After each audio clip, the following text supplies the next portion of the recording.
True stereo elements. So true stereo elements are not just something that's made by pseudo stereo as we talked about, or not something that is a created panning effect by maybe automating the panning or something like that. A true stereo element is something that was actually recorded with two microphones to create a stereo image. And so there's a lot of mixers out there who firmly believe and follow the guidelines that there should be at least one true stereo element in your mix. And so, maybe you've taken and created these things with effects and such, but actually having one element in your mix that's true stereo. And there's a reason why that's good. One thing is because you're using the natural phase relationship and such to create that stereo image, not just leveling, which panning is all about leveling and not about phase relationships and such. And so that's one of the big things. Another thing is a pseudo stereo image is never going to be as good as that real one.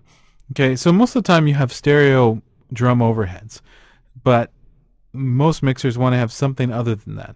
Now, the other session we've been working with, the gospel choir, has a lot of stereo elements with the choir and such, and has a lot of natural stereo elements happening. But this track I wanted to show you, it's the same one we worked on before with taking our mono overhead and making it stereo, which that helped the drums. But we've got other elements in here that especially we want to have those stereo elements to make up for the pseudo stereo drums.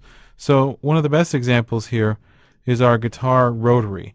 Now this is a guitar that was played through an amp and then actually piped into a Leslie cabinet, so it has a spinning speaker. And so by placing microphones on opposite sides of the box, you get this stereo effect, and it's better than any panning automation that you could do. Now listen to it.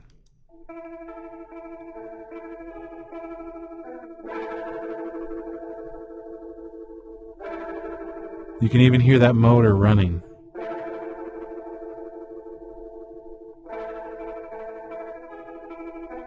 Okay, now let's listen to the same thing with it in the mix.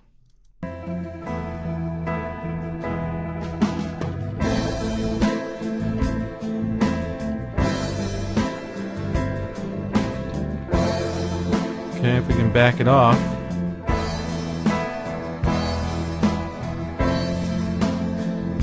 Just a nice, really rich kind of stereo feel to that.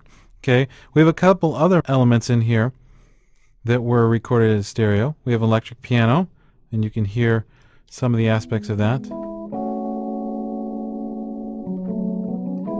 Notice that on the left side, we've got a lot more of the key noises and such.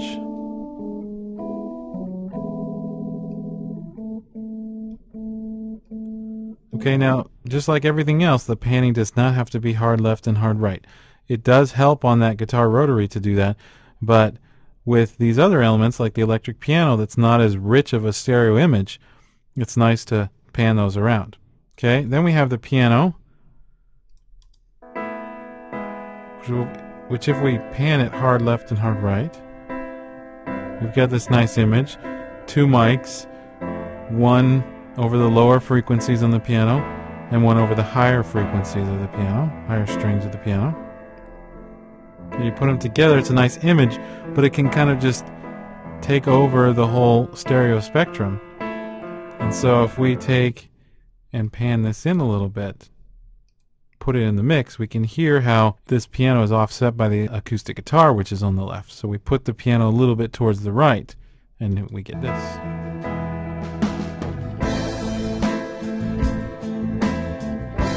That's what happens as we get further to the right.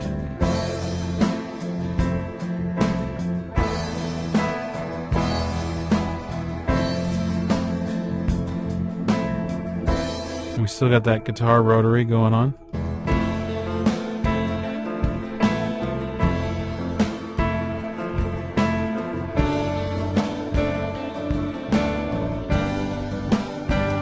So with those stereo elements, we create this real rich stereo field, not just panning things to the sides, but actually having elements that were recorded in stereo so that we have this phase relationship that is creating the stereo image. And it gives us a much richer stereo image, much more depth to the field, and really a better aural experience. And that is True Stereo Elements.